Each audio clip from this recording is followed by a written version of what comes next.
But tonight was supposed to be about celebrating his future with Nonye. Then he saw her.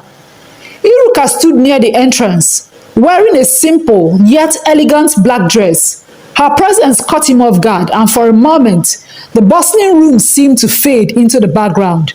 Edozie excused himself from Nonye, who was chatting with a group of relatives. He made his way to Iruka, a mixture of relief and confusion on his face. "You came," he said as he hugged her warmly. Iruka offered a faint smile.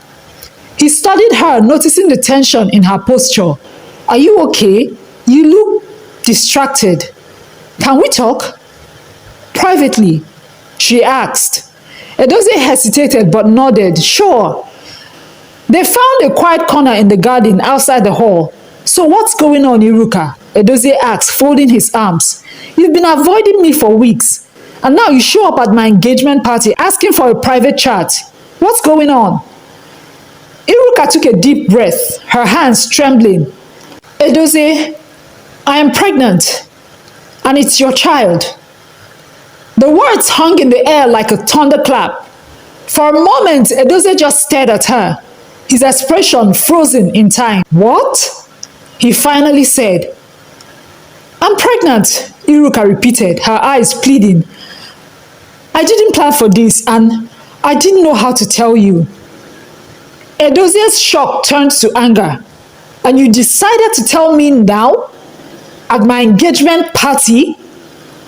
I tried to tell you when I invited you over for dinner, but instead you showed up with her," Iruka said, almost at the top of her voice. Edozie shook his head, his voice rising. "This is insane, Iruka. Do you realize what you're saying? You've kept this from me for months, and now you're dropping this bomb on me? Tonight of all nights?" "I'm sorry," Iruka said, her voice breaking, "but I didn't know how to tell you. I didn't want to ruin your happiness with Nonye." She stepped closer, her voice desperate.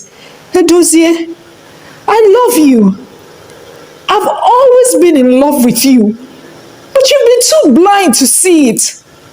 Please, don't marry Nonye. Let's make it work, for the sake of our child."